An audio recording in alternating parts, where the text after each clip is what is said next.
Havendo número regimental, declaro aberta a 42ª reunião ordinária da terceira sessão legislativa ordinária da 20ª legislatura, realizada em 5 de maio de 2025. Convido os deputados João Paulo e Socorro Pimentel para ocupar a respectiva primeira e segunda secretaria.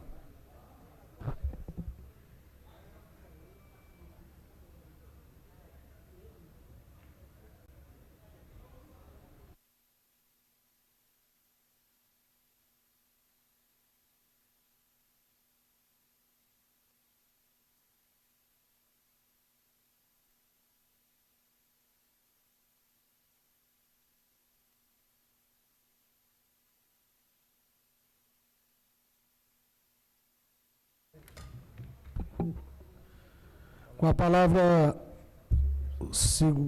palavra, primeira secretária, não, segundo secretário, deputada Socorro Pimentel, para a leitura da ata. Boa tarde a todos e a todas. Ata da 41ª reunião plenária ordinária da terceira sessão legislativa ordinária da 20ª legislatura, realizada em 30 de abril de 2025. Presidência do deputado Caio Albino. O presidente abre a reunião e designa os deputados João Paulo e Débora Almeida para a primeira e segunda secretarias, respectivamente. A ata da reunião plenária do dia 29 de abril do corrente ano é lida, submetida à discussão e à votação, aprovada e enviada à publicação. O expediente é lido e enviado à publicação. Discussão no pequeno expediente os deputados João Paulo, Débora Almeida, Joel da Harpa, Coronel Alberto Feitosa e João Paulo Costa. Na ordem do dia, retirada a pauta da discussão de todas as matérias, o presidente encerra a presente reunião e convoca a seguinte em caráter ordinário para segunda-feira, dia 5 de maio, às 14h30, a ser realizado no plenário, governador Eduardo Campos. É isso, senhor presidente. Em discussão as atas, não havendo quem queira discutir, coloque em votação, permaneça como se encontra aqueles que aprovaram a ata. A ata aprovada. Leitura do expediente. Passa a palavra ao primeiro secretário João Paulo Lima para a leitura do expediente. Boa tarde a todas e todos.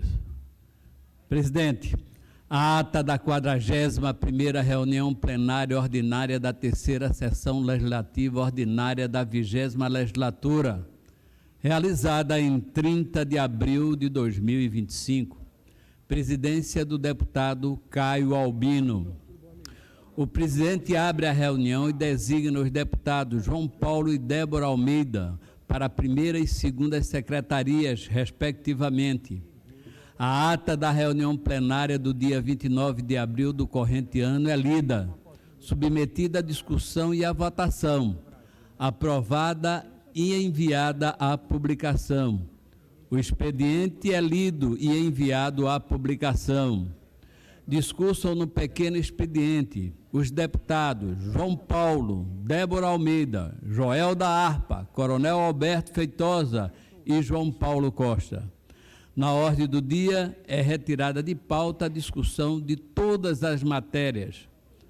O presidente encerra a presente reunião e convoca a seguinte em caráter ordinário para a segunda-feira, dia 5 de maio, às 14h30, a ser realizada no plenário do governador Eduardo Campos. Leitura do expediente do dia 5 de maio de 2025, ofícios números 70 de 2025, do secretário da Casa Civil do Governo de Pernambuco, encaminhando respostas dos pedidos de informação acerca dos requerimentos número 3.297 de 2025 e 3.298 de 2025, de autoria do deputado Romero Albuquerque. Ofício número 75 de 2025, do secretário da Casa Civil do Estado de Pernambuco, encaminhando resposta ao pedido de informação acerca do requerimento número 3.260 de 2025, de autoria do deputado Valdemar Borges. Ofício número 185 de 2025, do secretário executivo de Ações Estratégicas e Gestão, prestando esclarecimento acerca da indicação número 8.882 de 2025, de autoria do deputado pastor Júnior Técio. Ofício número 1158 de 2025, do secretário de Educação do Estado de Pernambuco, prestando esclarecimento acerca da indicação número 8.527/2025, de autoria da deputada Simone Santana. Requerimento do deputado Danilo Godoy, solicitando dispensa da presença nas reuniões plenárias dos dias 5, 6 e 7 de maio de 2025 para a viagem ao Maranhão.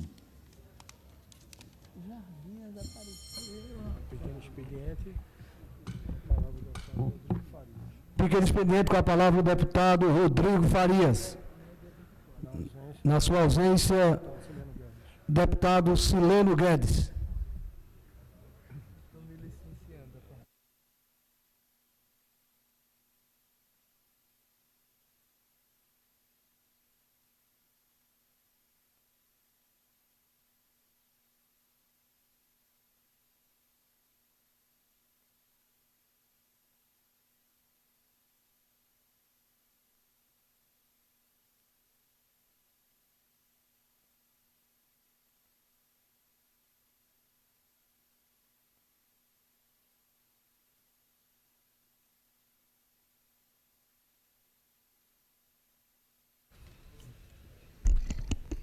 Senhor presidente, senhoras deputadas, senhores deputados, boa tarde quem nos acompanha nessa tarde aqui na Assembleia Legislativa. Eu venho a essa tribuna na tarde de hoje para fazer, senhor presidente, 2 registros. O primeiro, dar conhecimento a essa casa que no último dia 1º de maio, aliás, entre os dias 30 ao dia 4 de maio, foi realizado no município de Panelas um importante evento para aquela cidade, para a região e para Pernambuco, que foi o 50º Festival Nacional de Jericos. Na verdade, essa edição que se encerrou no dia de ontem, eu tive a oportunidade de participar, como faço todos os anos, e cada ano a gente sente uma participação maior da população, uma participação maior de toda a região, de todo o estado de Pernambuco.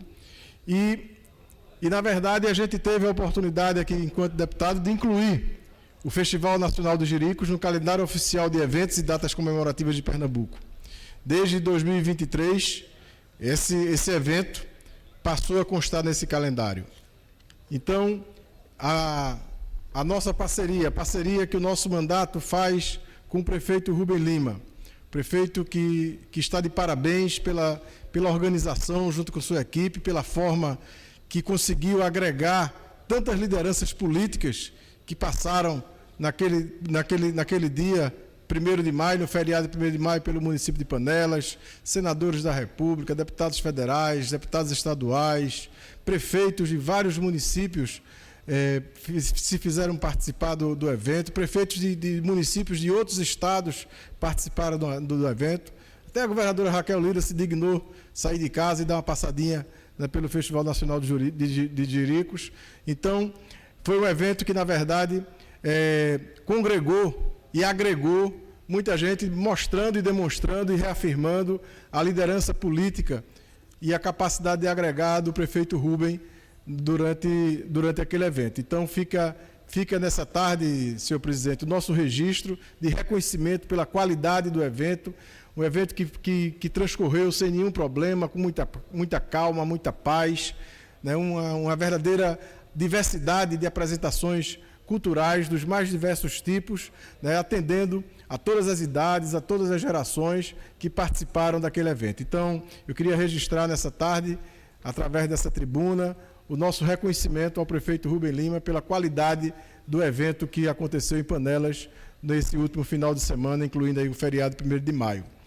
E o segundo registro, senhor presidente, que eu queria fazer é da satisfação também que tive, que ontem, ao lado do deputado Antônio Moraes, de participar das eleições lá em Goiânia, né, e queria aqui registrar, né, a nossa alegria e parabenizar o prefeito eleito, Marcílio Régio, e a vice, Lícia Maciel, né, são figuras, né, que têm um importante um importante serviço prestado ao município de Goiânia. A gente tem certeza que ambos terão condições de desenvolver um trabalho para melhorar cada vez mais a vida do cidadão e da cidadã goianense. O prefeito Marcílio tem uma larga experiência, né, dentro do município, foi vereador 3 vezes, presidente da Câmara, vice-prefeito. É um homem simples, de vida simples, né, mas que circula pela cidade, conhece as pessoas, conhece todos os lugares de Goiânia, sabe ouvir as pessoas sobre tudo. E Lícia, que sua vice-prefeita eleita, que teve um papel importante na gestão do ex-prefeito Eduardo Honório, e com certeza será uma peça fundamental na construção desse novo mandato que se iniciará em Goiânia. Lícia teve um perfil importante na campanha, um perfil de buscar entendimentos, de buscar redimir conflitos. Nos momentos de maior dificuldade da campanha, era Lícia que se surgia como uma alternativa a encontrar soluções, a encontrar caminhos para que os conflitos fossem superados. Então, nós ficamos muito felizes de ter participado ontem. O nosso partido, desde o primeiro momento, né, emprestou apoio à candidatura de Marcílio. O prefeito João Campos participou, né, ativamente da campanha do prefeito Marcílio, e a gente queria registrar nessa tarde também a nossa congratulação ao povo de Goiânia pela forma tranquila que a eleição transcorreu, pela forma pacata e da forma participativa também. A cidade estava em festa, todos os lugares da cidade, todos os distritos, as praias, São Lourenço, Tejucupapo, Carne de Vaca, todos os distritos de Goiânia animados com a sua nova, com a possibilidade de escolher naquele momento um novo prefeito. Isso foi feito durante o dia, e ao final da tarde nós tivemos uma consagradora vitória do candidato Marcílio, e a ele aqui nosso registro de congratulação, nosso registro de desejo de um governo profícuo, de um governo exitoso, e ele sabe que pode contar com essa casa para continuar a ajudar a desenvolver Goiânia. Era isso, senhor presidente. Concedo a palavra ao deputado João Paulo, do PT.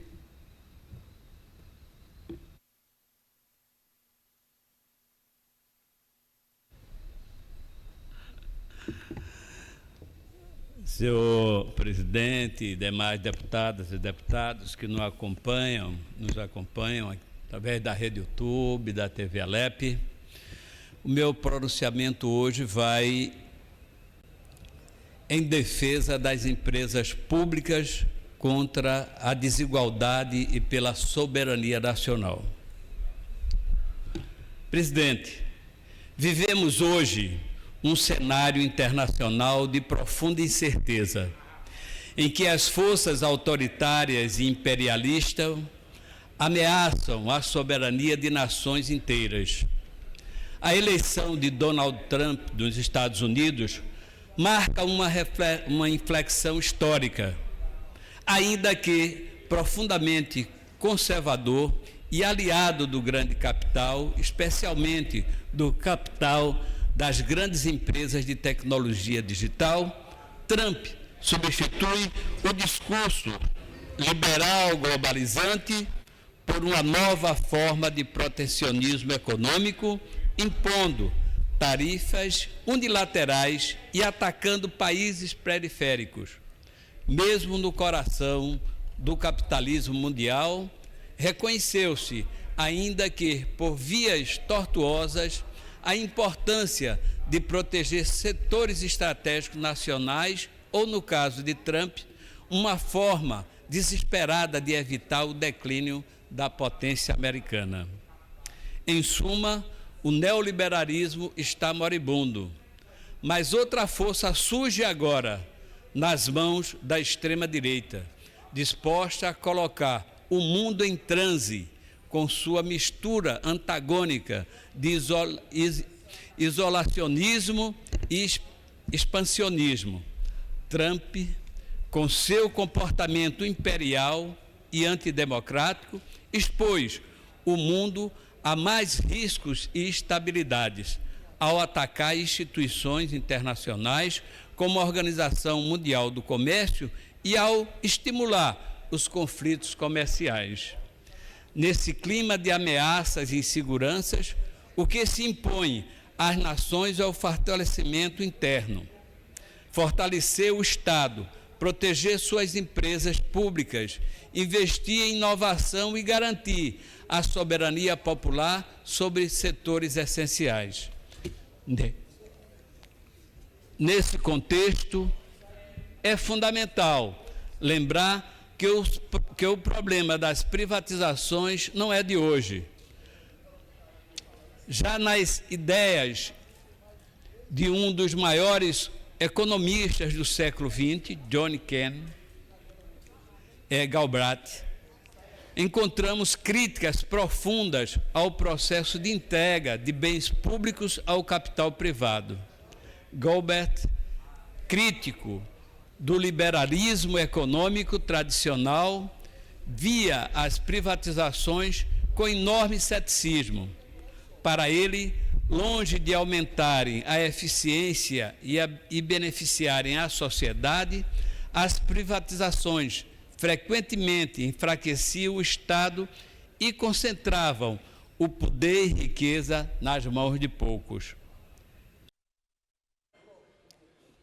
Então, dando continuidade aqui, presidente, em obras como A Sociedade Afluente e o Novo Estado Industrial, Galbraith defendia que o Estado deveria ser forte, ativo e planejador, atuando como contrapeso ao poder privado e garantindo que as necessidades sociais não fossem deixadas à mercê dos interesses do mercado.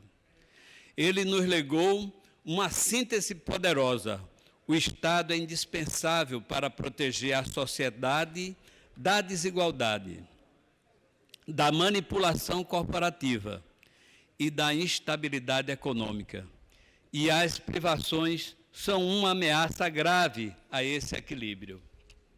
Enquanto a América Latina, fragilizada pelo receituário neoliberal, assistiu à privatização de setores estratégicos, à desindustrialização e ao aumento da desigualdade, a China seguiu o caminho inverso.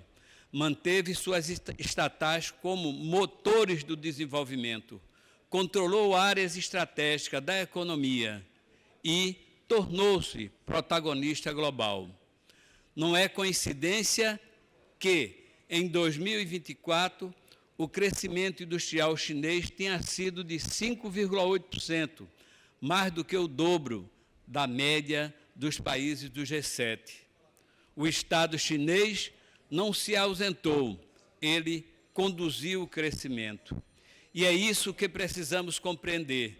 No mundo de improbabilidades e disputas acirradas, um país que abre mão de suas empresas públicas, de seus bancos, de suas riquezas naturais, está abrindo mão da própria capacidade de existir com dignidade no cenário internacional. Senhores deputados, o discurso privatista vendido como modernização, entre aspas, esconde a realidade de serviços mais caros, de pior qualidade e que exclui milhões de brasileiros. A organização internacional Oxfam, em seu relatório Desigualdade S.A., revelou que desde 2020 a riqueza dos 5 homens mais ricos do mundo dobrou, enquanto 60% da população global empobreceu. E a privação dos serviços públicos essenciais, a parte central dessa tragédia. No Brasil, temos exemplos alarmantes. A entrega do setor de energia elétrica à iniciativa privada, como nós vimos agora com a falta de energia. Com o caso da ANEEL, gerou tarifas altíssimas e serviços públicos precários. No saneamento, as privatizações caminham para excluir ainda mais milhões de brasileiros de um direito básico. E há também o exemplo do Bandep, privatizado em 2001 e posteriormente repassada ao Santander, o antigo Banco do Estado de Pernambuco se transformou em símbolo de desmonte e injustiça. Agora, com o encerramento pretendido da Bandeprev, o patrimônio dos trabalhadores está ameaçado de ser usurpado em favor dos interesses privados. Outros casos de privataria se sucederam no Brasil. Vale, Eletropaulo, CESP, VASP, Embraer, Telebrás, Companhia Vale do Rio Doce, Companhia Siderúrgica Nacional, Eletrobras, e a lista é enorme e as perdas foram gigantescas para o Brasil. É preciso ressaltar que essa lógica privatista sequer encontra paralelo nas histórias dos próprios Estados Unidos, muitas vezes apresentados como meca do capitalismo. Lá, a energia elétrica do Vale do Rio Tennessee foi inteiramente desenvolvida pelo governo federal americano, e Tennessee Vale, responsável pelas usinas e reservatórios, jamais foi cogitada para a privatização, pois entende-se que a água, reservatórios e energia são bens públicos inalienáveis. Após a TVA, novos projetos hidrelétricos foram desenvolvidos no Rio Colorado, abastecendo energicamente e sustentando a agricultura na Califórnia. Ou seja, nos Estados Unidos, o neoliberalismo nunca significou abrir mão de infraestrutura estratégica. O capital privado investiu em outras áreas, mas a energia hídrica, bem como seus reservatórios, permaneceu sob domínio público, por serem considerados bens estratégicos e vitais. É importante acrescentar, ao contrário do que diz o senso comum neoliberal, tenta nos fazer crer, as grandes economias mantêm um forte setor estatal. Segundo dados recentes, existem aproximadamente 270 empresas estatais nos Estados Unidos, 1.600 na França, 1.500 na Alemanha, 150 mil na China, incluindo empresas municipais e locais, 3.500 no Japão e cerca de 4.000 na Rússia. Esses números desmentem o discurso de que a presença do Estado na economia seria um entrave ao desenvolvimento. Pelo contrário, ela é parte essencial das estratégias nacionais de soberania e crescimento. No Brasil, a situação foi ainda mais dramática. No século XX, o capital privado, muitas vezes estrangeiros, dominava o setor energético, mas entregava um serviço precário e excludente. Não havia interesse ou capacidade para expandir a oferta de energia. Foi o Estado brasileiro que construiu o maior parque hidroelétrico do mundo, com mais de 100 reservatórios, integrando as regiões através de uma usina nacional de transmissão, algo que sequer existe nos Estados Unidos. Agora, em nome de um neoliberalismo atrasado, querem vender por uma fração irrisória do seu custo real o patrimônio construído com o suor do povo brasileiro, como fizeram com a privatização de partes da antiga CESP entregues a grupos estrangeiros que, em conversas reservadas, admite seu espanto diante da leviandade com que o Brasil aliena seus bens hídricos e energéticos. Mais grave ainda é o risco de entregarmos a Eletrobras, uma das maiores empresas de geração e transmissão de energia do mundo, com 147 usinas e mais de 60 mil quilômetros de linhas de transmissão. Rússia, China, Estados Unidos, todas protegem suas infraestruturas estratégicas. Só o Brasil, certos setores acham normal, entre aspas ou entre comilhas, vender água, energia, petróleo, bens essenciais à sobrevivência nacional. Senhor presidente, finalizando, deputadas e deputados, o capitalismo internacional nunca investiu para construir um sistema elétrico brasileiro. Foi o Estado. Agora, querem comprar barato aquilo que custou centenas de bilhões de dólares em recursos públicos, sem considerar o valor estratégico dos nossos rios, reservatórios e redes. O neoliberalismo, que nos impuseram diferente até do que se pratica nos Estados Unidos, não trouxe modernização, mas sim concentração de riqueza, desindustrialização, crise social. Vimos isso na Argentina, no Chile e no México. No Brasil, as consequências foram aprofundamento das desigualdades e a submissão econômica. Hoje, o mundo inteiro, após a pandemia, voltam-se novamente para o fortalecimento das políticas públicas para a construção dos Estados nacionais, para investimentos públicos maciços, como alavancas do desenvolvimento. A própria administração Biden, nos Estados Unidos, aprovou pacotes de estímulos trilionários, resgatando o papel do Estado como indutor da economia. Portanto, não é mais tempo de privatizações, é tempo de reconstrução, de reindustrialização, de fortalecimento do patrimônio público, de soberania popular. Privatizar não é modernizar. Privatizar é abandonar a soberania e aprofundar a desigualdade e deixar o futuro do Brasil nas mãos de interesses que não têm compromisso com o povo. O processo de privatização também provoca um fenômeno cruel. Ainda sobre o Estado, organismos públicos são desvalorizados com o objetivo de justificar sua futura venda a preços mais camaradas. Por tudo isso, e mais especialmente agora, neste momento em que os países do mundo são jogados de forma explícita, cada um por si, é que é preciso defender nosso patrimônio estatal, que, em última análise, é defender nosso futuro, defender o Brasil. É isso, senhor presidente, para a tarde de hoje.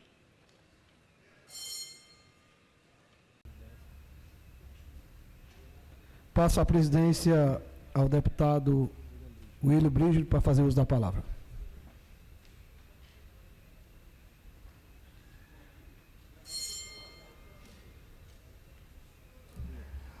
Com a palavra, o deputado Edson Vieira.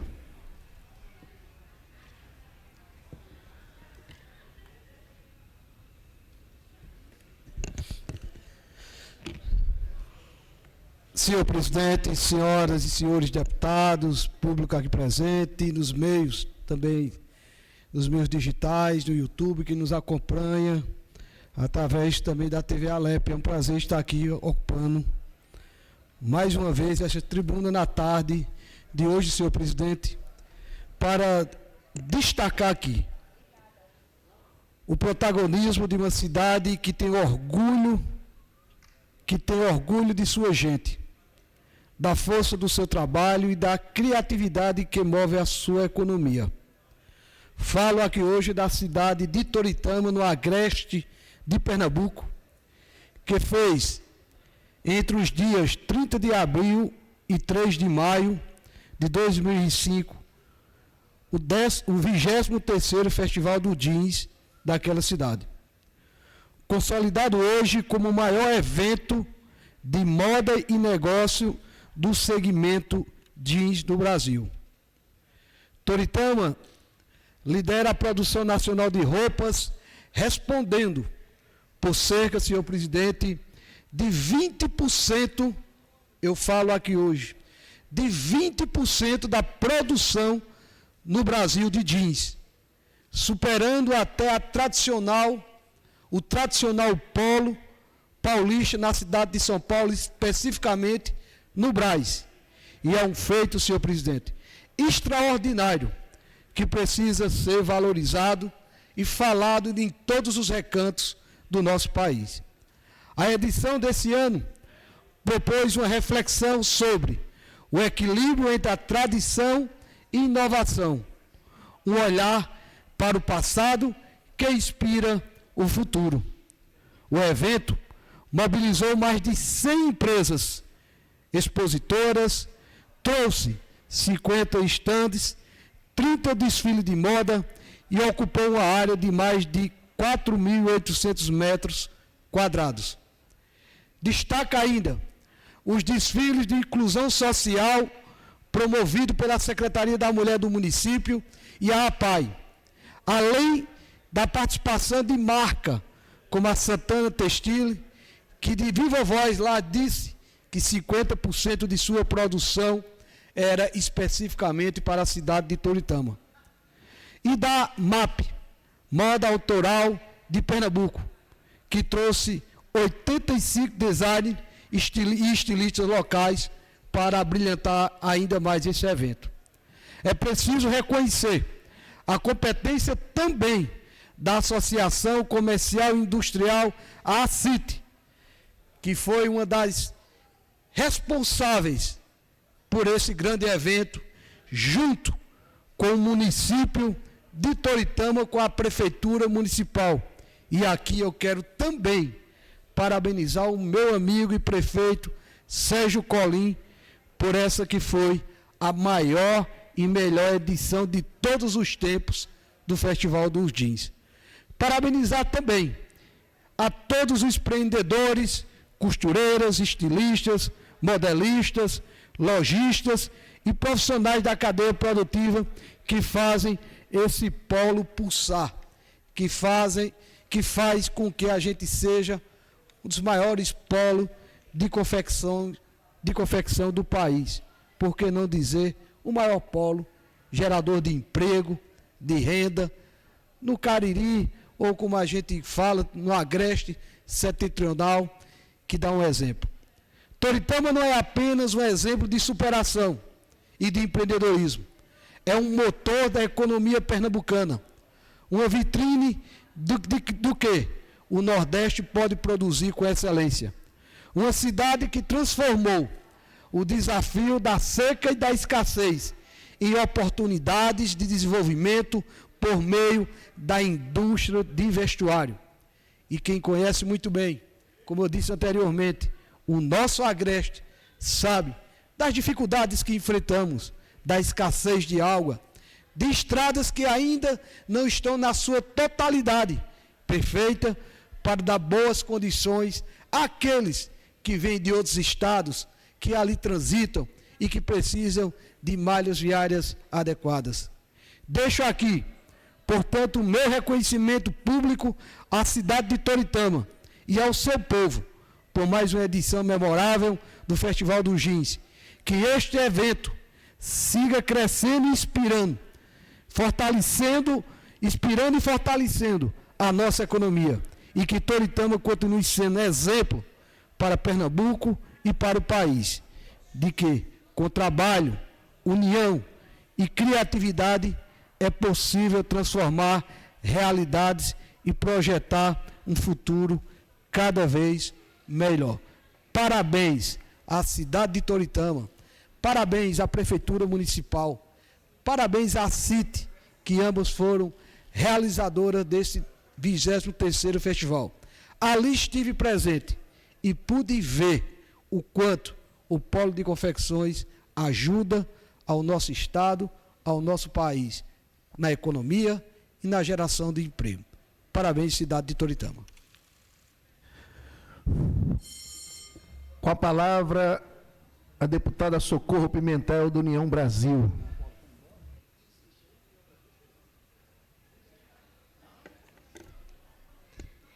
Senhor presidente, senhoras deputadas, senhores deputados, servidores desta casa, a todos que nos acompanham pela TV Alep, pelo YouTube, por demais redes sociais, imprensa presente, senhoras e senhores, boa tarde a todas e a todos. Hoje eu ocupo essa tribuna com o peso da responsabilidade que todos nós, parlamentares, temos para com o povo de Pernambuco, em especial com os cidadãos de Fernando de Noronha. Venho com muito respeito fazer um apelo direto ao presidente da Comissão de Justiça, que vem imprimindo uma atuação de excelência à frente do colegiado, condizente com as urgências da população, para colocar na pauta a sabatina do indicado pelo governo do Estado para a administração da ilha, o advogado Virgílio Oliveira. A indicação foi publicada no Diário Oficial no dia 28 de março do corrente ano e encaminhada à LEP de acordo com os trâmites legais. No entanto, os prazos previstos para que essa sabatina ocorra já foram ultrapassados. Cada dia que passa, sem essa deliberação, aumenta muito o prejuízo de uma população que clama por gestão, por liderança, pela presença do Estado. Fernando de Noronha está à deriva e a ausência de um administrador tem provocado desorganização. A saúde pública na ilha está em estado de alerta. A limpeza urbana tem sido negligenciada. Moradores enfrentam dificuldades cotidianas, sem ninguém no comando para ouvir suas demandas e resolver os seus problemas. O turismo, que é o motor da economia local, já começa a sentir os efeitos da falta do comando. E como se não bastasse o abandono administrativo, no último final de semana tivemos um episódio de violência gravíssimo, que foi publicado nas redes sociais, que merece um destaque especial e que ocorreu numa festa do Forte. A imagem desse homem sendo socorrido e da revolta da população no aeroporto é um retrato da sensação de abandono que paira sobre Noronha. Os ilhéus seguem pagando um preço altíssimo. É preciso, meus colegas, que esta casa assuma sua responsabilidade, que não deixemos o povo de Noronha refém da morosidade ou da inércia. Virgílio Oliveira esteve nesta Assembleia, visitou gabinetes, conversou com deputadas e deputados, demonstrou com humildade e disposição que está preparado para assumir essa missão. Ele veio até nós, num gesto de respeito, buscar o diálogo e oferecer um compromisso de gestão técnica, transparente e próximo à população. Não podemos mais postergar. É inadmissível que essa dificuldade de deliberação, que isso esteja acontecendo e que a população de Noronha esteja pagando este preço. Nós precisamos, de fato, fazer com que haja uma sensibilidade maior do presidente da Comissão de Justiça, que, como uma matéria divulgada hoje nos blogs mais importantes do Estado, em suas aspas, ele fala que encontrou a Comissão de Justiça com cerca de 800 projetos de lei represados e que estaria desengavetando todos eles. Talvez seja um paradoxo não colocar um assunto tão importante para a população de Pernambuco em pauta. Não é apenas uma formalidade, é um passo necessário e com essa violência que ocorreu nesse final de semana, a gente possa estar aqui prestando conta da nossa atuação parlamentar, fazendo com que haja celeridade nessa sabatina e que o administrador possa estar fazendo e cumprindo o seu papel lá no arquipélago de Fernando de Noronha. Isso para devolver, no mínimo, à ilha a estabilidade administrativa. Por isso, eu reforço o apelo ao presidente da comissão e faço aqui um pedido para que não haja mais nenhum impedimento nessa sabatina e que Fernando de Noronha não pode mais esperar. O povo da ilha precisa de uma resposta e esta casa tem o dever constitucional de fiscalizar também e tem o dever moral de agir. Muito obrigada a todas e a todas pela atenção. Cadê ela? Dando continuidade ao pequeno expediente, com a palavra a deputada Simone Santana. Senhor presidente, colegas deputadas, deputados, cidadãs e cidadãos que nos acompanham nas galerias e pela TV Alep. Hoje eu quero compartilhar uma notícia que nos enche de orgulho e de muita esperança. A nossa Alep, ela foi campeã nacional na feira de cases da Redes WeGov. Esse é um dos eventos mais importantes do Brasil quando o assunto é inovação no setor público. E o que mais me empolga é que vencemos com um projeto voltado para as crianças. O projeto é o Alepinha Literária, essa coleção de livros infantis que explica, de forma leve e divertida, o que acontece aqui na Assembleia.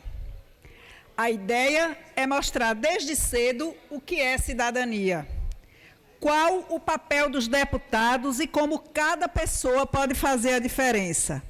Tudo isso com muita cor, ilustração linda e uma linguagem acessível. A Alepinha, ela foi criada por Carli Falcão, que é uma servidora pública, jornalista, escritora e mãe que sonhou alto e realizou.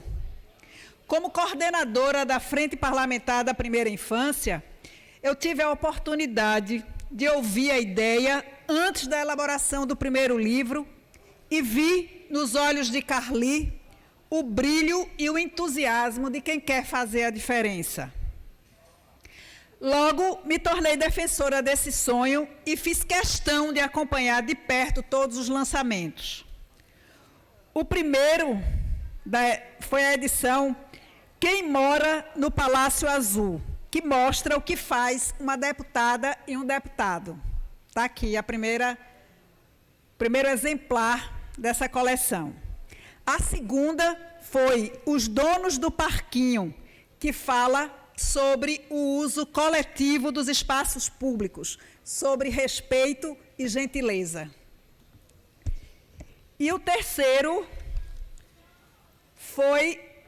teve o título Cheia de Direito, que trata do combate ao trabalho infantil, sempre de forma muito acessível para as crianças. Essa premiação mostra que inovar é possível dentro do serviço público, que dá para comunicar com leveza, com verdade e principalmente com responsabilidade. E que dá também para falar com crianças sobre política sem ser chato ou complicado. Eu fico muito feliz como deputada, como mulher, como mãe e como defensora da infância, porque eu acredito de verdade que a gente só transforma a sociedade quando começa pela base. E a base mais sólida que existe é a educação. Parabéns à mesa diretora por ter abraçado essa ideia, a Carli, a Superintendência de Comunicação da Alep, a ilustradora Laura Morgado, a editora Boneca Lab e a todas as instituições parceiras.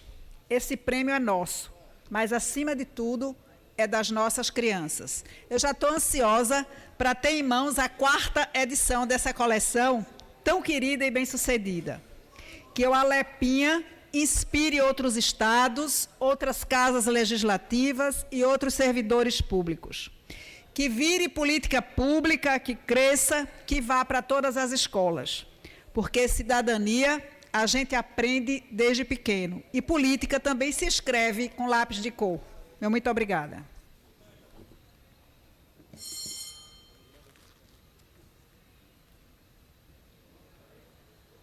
Com a palavra o deputado Coronel Alberto Feitosa.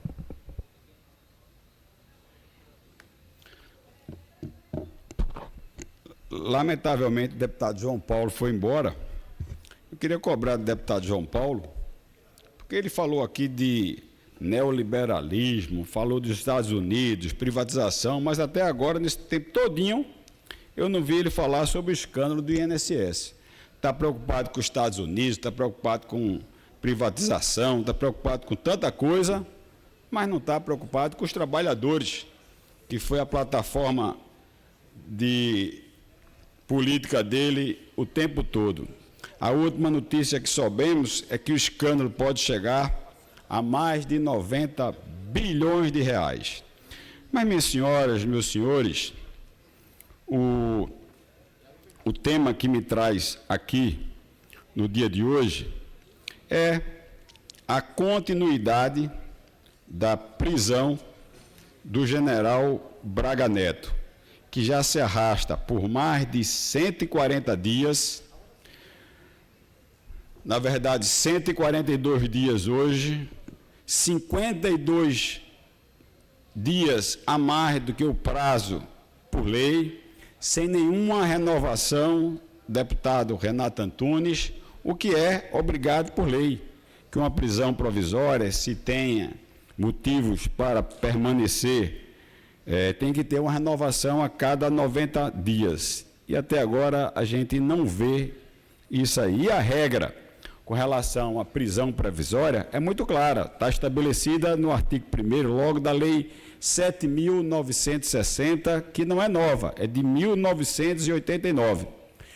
E diz a lei: caberá prisão temporária, quando imprescindível para as investigações do inquérito policial. Diga-se passagem, o inquérito policial já estava concluído. 2, quando o indiciado não tiver residência fixa ou não fornecer elementos necessários ao esclarecimento de sua identidade.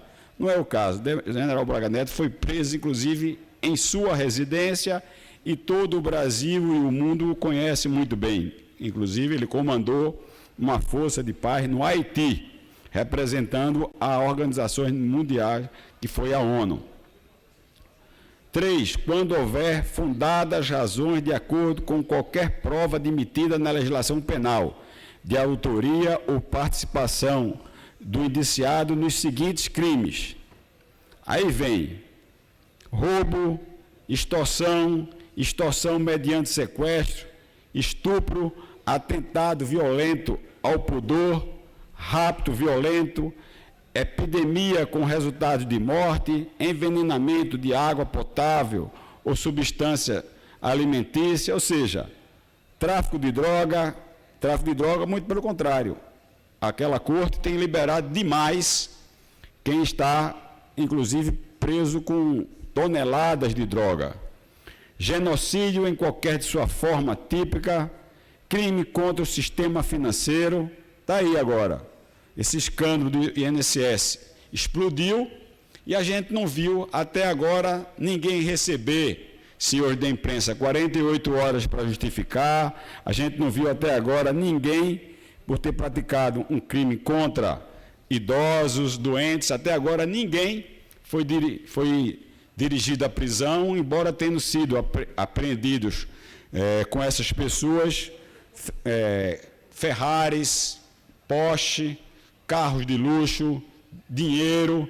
Inclusive, só uma senhora transportou em 33 malas, em nota de 100 mil reais, transportou 165 milhões de reais. E essa senhora até agora também não foi presa, mas o general Braga Neto segue preso, cumprindo absurdamente a prisão. E a Associação Nacional de Advogados Criminais do Brasil elaborou uma nota e publicizou essa nota dizendo o seguinte, vou ler aqui a nota na íntegra. A ANACRI, Associação de Advocacia Criminal, por meio de sua presidência nacional e da Procuradoria-Geral, manifestou publicamente repúdio à decisão proferida pelo ministro Alexandre de Moraes, do STF, que atribui exclusivamente à defesa o ônus de intimar suas testemunhas no processo penal, com base no artigo 455 do Código Penal Civil, sem impor a mesma responsabilidade à acusação pública. Diante disso, a associação classificou a decisão como um grave retrocesso institucional, por violar os princípios de ampla defesa do contraditório e da paridade de armas. Destacou que a aplicação analógica de norma do processo civil ao processo penal não pode suprimir garantias do réu e que a medida ignora o desequilíbrio entre defesa e acusação, evidenciando o papel do juízo criminal na produção da prova e impondo à defesa um ônus desproporcional. Mas não é só isso. A nota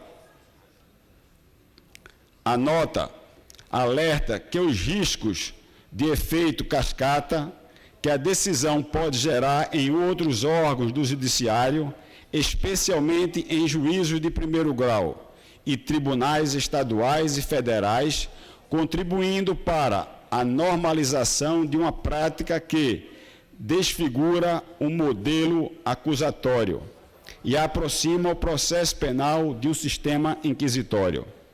Ressaltando que, embora o artigo 455 do Código de Processo Civil possa ser adequado ao processo civil, sua aplicação no processo penal ignora a função contra-hegemônica da defesa, compromete o devido processo legal e transforma o juízo penal em instrumento de perseguição unilateral. Vou repetir isso aqui.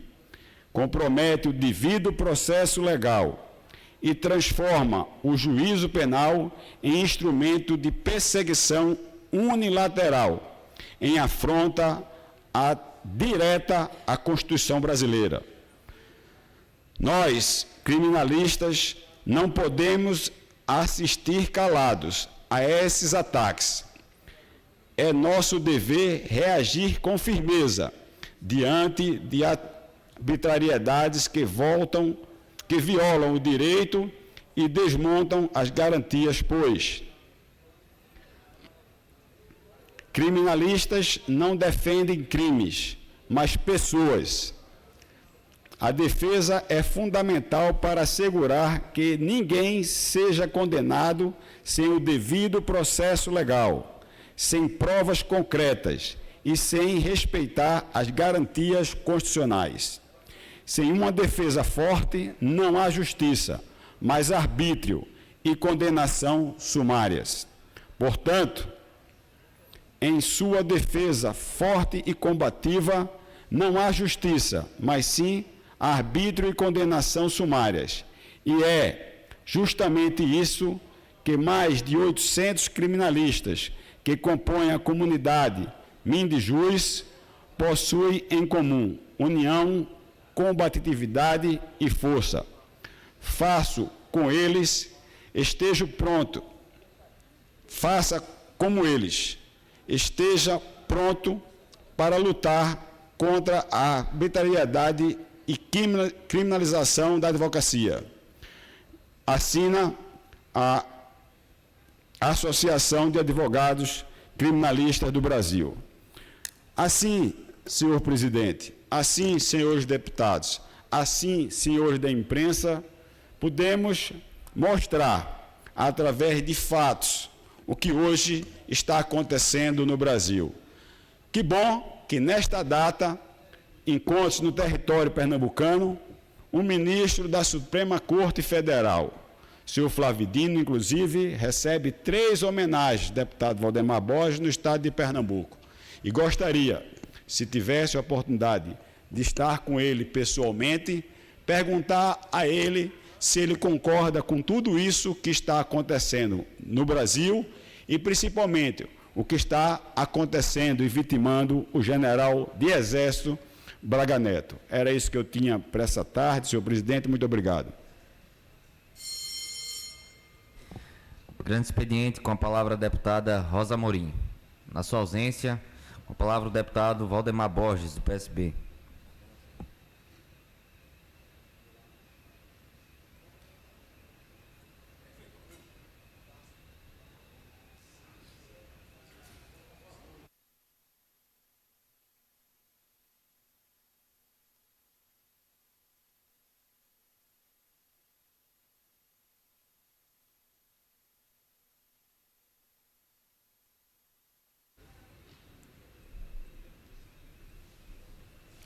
Senhor presidente, senhores deputados, senhoras deputadas, senhores e senhoras que nos acompanham pelas redes sociais, pela TV Alep, antes de entrar no assunto que me traz à tribuna, quero fazer referência a 2 questões que foram aqui levantadas. Uma, a respeito da fala do deputado Coronel Alberto Feitosa.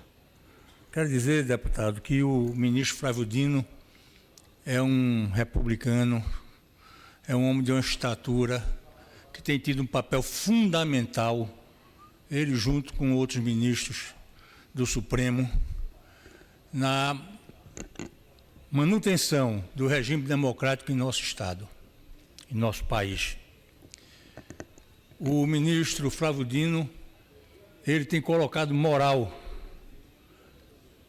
na República Federativa do Brasil quando está enfrentando forças que não têm nenhum compromisso com a democracia, às vezes sozinho, para que a gente possa viver o regime democrático que a gente vive hoje, onde um prisioneiro seja tratado dentro da lei e não pelos ultras da vida, como tem sido com todos aqueles que tramaram o golpe do dia 8.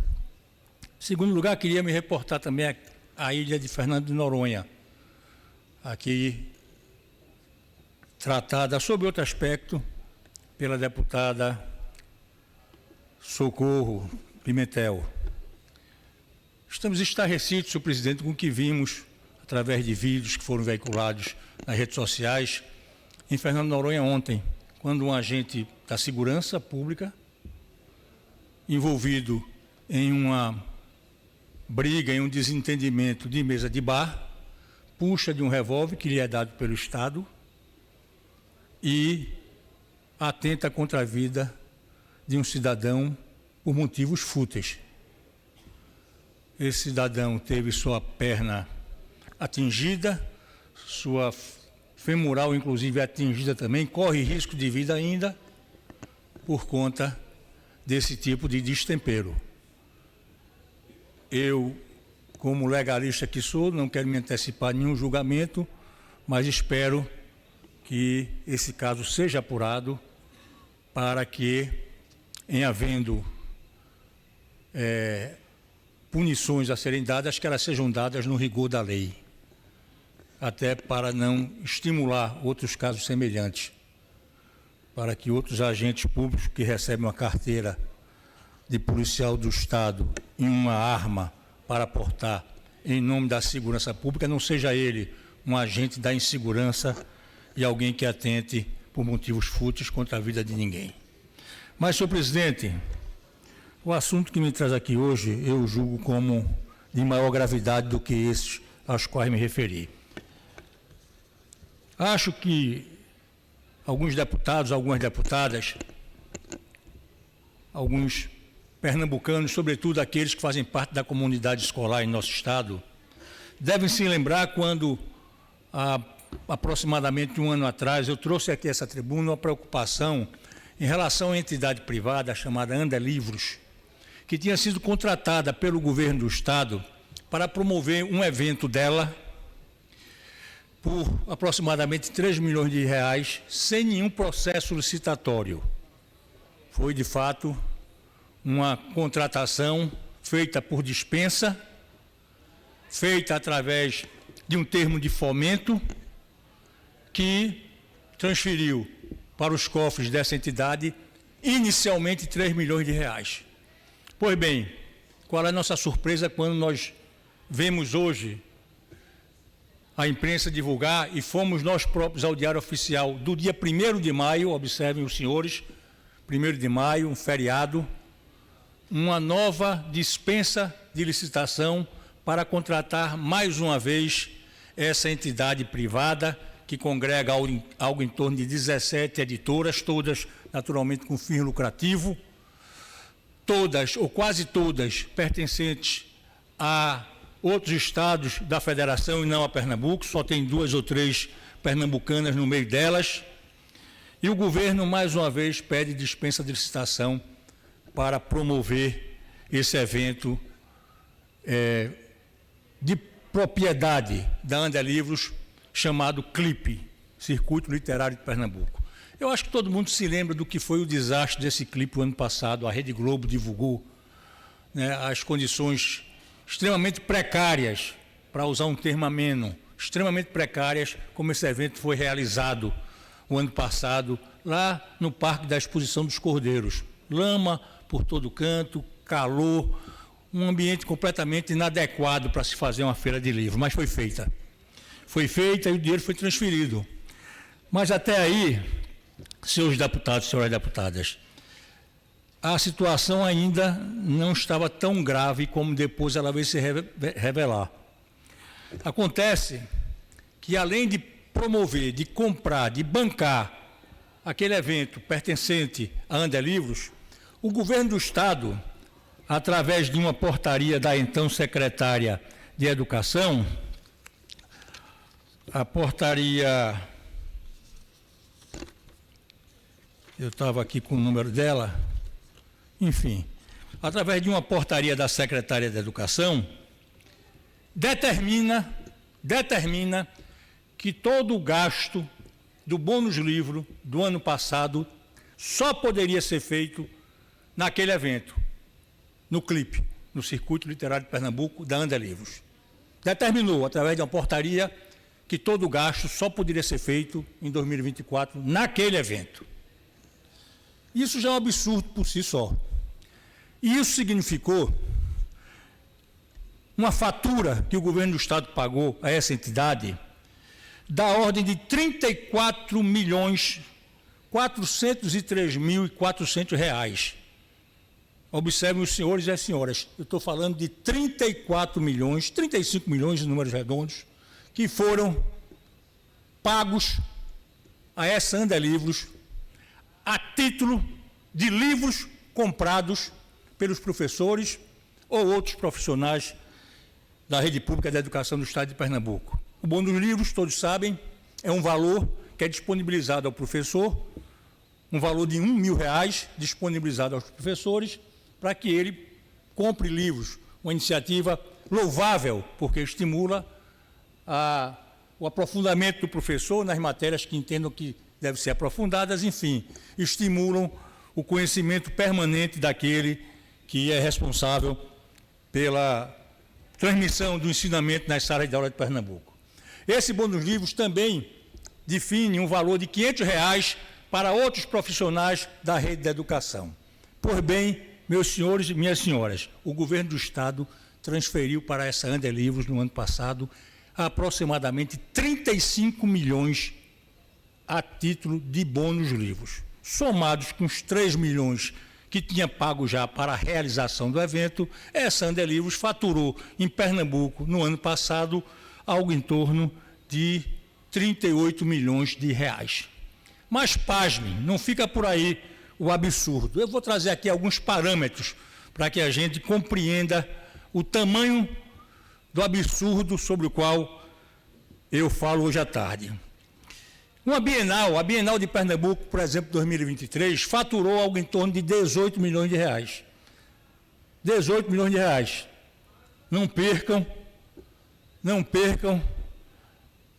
da memória o valor de 38 milhões que essa Ande Livro faturou no ano passado de Pernambuco. Uma Bienal fatura algo em torno de 18 milhões. O ticket médio da Bienal de São Paulo, realizada relativamente recentemente, é de R$ 210. É um ticket médio, é uma compra média na Bienal de São Paulo. Se a gente pegar os 35 milhões que foram repassados para os professores e para os profissionais da área da educação e dividirmos por R$ 210, como se todos tivessem feito essa compra, nós teríamos que ter feito algo em torno de 165 mil transações, 164 mil transações comerciais nesse clipe.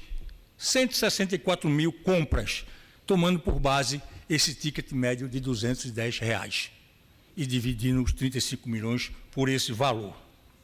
Bom, outro absurdo desses que os números revelam é o seguinte: para alcançar essa cifra, para transferir esse valor a título de bônus livro para essa Ande Livros, 33.257 professores, de acordo com o termo de fomento assinado pelo governo com essa Ande Livros, e mais 5.889 profissionais da rede pública de educação não professores teriam que ter participado desse evento. Ou seja, praticamente a totalidade dos professores deveria ter comparecido ao evento. E esta totalidade de professores deveria ter gasto o valor máximo do bônus livro. Eu não sei se alguém aqui acredita em Papai Noel, mas esses números revelam que o único Papai Noel que tem aqui é o governo do Estado em relação a essa Ande Livros.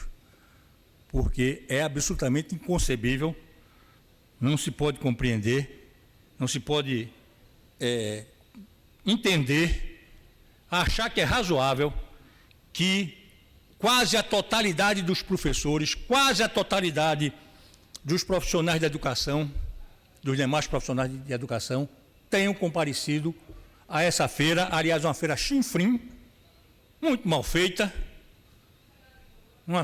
de péssima qualidade, como a imprensa noticiou à época, e todos tenham participado dessa feira e gasto todo o seu bônus livro. É evidente que essa situação precisa ser melhor investigada, precisa ser aprofundada. Até porque esse valor dos 35 milhões não consta em contrato nenhum, não estava contratualizado.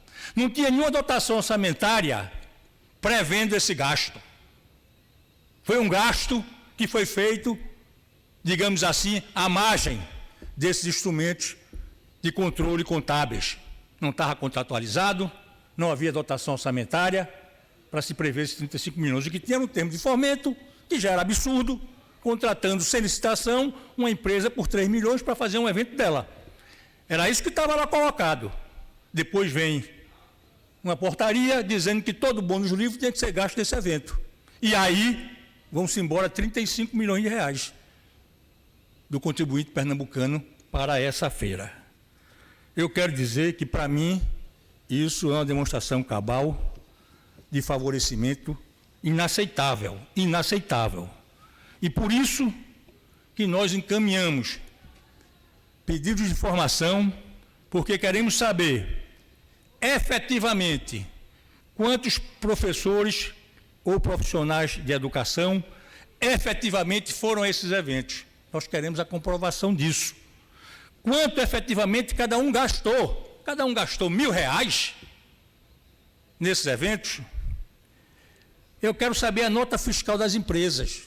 E veja, eu não quero a nota fiscal dessa Ande Livro, que ela faz uma nota fiscal só de 35 milhões e manda para a Secretaria da Educação. Eu quero a nota fiscal das editoras que estavam lá e que venderam. Eu enfatizo isso porque a Casa Civil tem uma mania de achar que pode responder nosso pedido de informação de qualquer forma, pensando que aqui ninguém sabe ler. Eu quero essa informação discriminada. editora por editora. Eu quero o cartão desses professores. Eles têm que fazer essa compra através de um cartão. Eu quero esse cartão para saber quantos foram e quanto cada um gastou, de uma maneira discriminada, porque eu não posso aceitar 35 milhões sendo repassados para uma entidade dessa forma. E ninguém venha dizer que isso era feito em Pernambuco, nunca foi feito dessa maneira. O que havia, em primeiro lugar, eram feiras literárias promovidas pela CEP no interior. Aí tinha bônus livro, normalmente bancados pelos municípios, e num valor muitas vezes menor, evidentemente, do que isso. Em uma Bienal, o Estado entrou com algum valor de bônus livro, segundo constam as informações que recebemos. Mas no valor em torno de R$1 milhão, muito diferente dos 35 praticados aqui no nosso Estado. Eu quero dizer que algumas medidas nós já tomamos. Já recorremos ao TSE, já recorremos ao Ministério Público. Eu quero solicitar dessas respeitáveis instituições que elas agilizem os processos, que elas investiguem essa situação. Estamos entrando com um novo pedido de cautelar em função dessa última decisão do governo, a decisão do feriado do 1º de maio, de, mais uma vez, por dispensa de licitação, querer contratar essa empresa, essa entidade, para fazer esse mesmo ciclo, até porque tememos que o passo seguinte seja, outra vez, determinar que o bônus livre só possa ser gasto em 25 com essa entidade, com esse evento, mas queremos, sobretudo, nos dirigir aqui aos professores e professoras de Pernambuco. Aqui está dito que o senhor professor, que a senhora professora participou desse evento. Praticamente todos participaram, dizem os números do governo do Estado. Eu quero saber se o senhor participou, se a senhora professora participou. E se participou, quanto o senhor ou a senhora gastou nesse evento? Essa palavra final eu quero deixar com você, professor e professora do Estado de Pernambuco. Você participou desse evento? Comprou nesse evento? Comprou quanto nesse evento? Para auxiliar os órgãos de controle, como o Ministério Público, como o Tribunal de Contas, é importante que a gente tenha a participação dos professores, das professoras, nesse questionamento, nessa investigação, porque é inaceitável um favorecimento tão grande como esse que a gente constata que foi feito em relação a essa Andelivros e a esse ciclo literário de Pernambuco. Era isso, senhor presidente, senhores deputados, senhoras deputadas. Ordem do dia. Primeira discussão do substitutivo número 2 de 2023, ao projeto de lei ordinária número 319/2023. Autora, Comissão de Administração Pública. Autor do projeto, o deputado William Brígido. Pareceres favoráveis da primeira, 11ª e 12ª comissões. Coloco em discussão a matéria. Não havendo quem queira discutir, coloco em votação. Aqueles que forem favoráveis permaneçam como se encontram. Projeto aprovado. Discussão única do projeto de resolução número 2853/2025. Autor, mesa diretora. Parecer favorável da primeira comissão. Coloco em discussão a matéria. Não havendo quem queira discutir, coloco em votação. Aqueles que forem favoráveis permaneçam como se encontram. Projeto aprovado.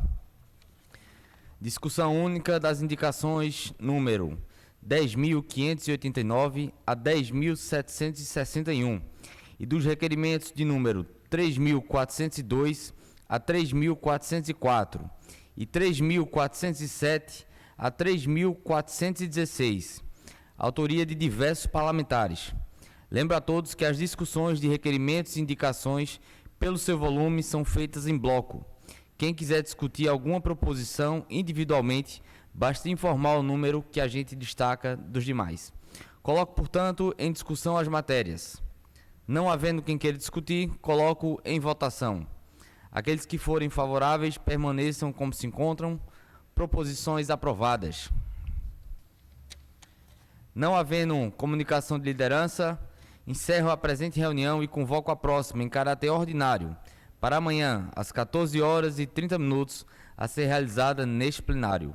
Tenham todos uma excelente tarde.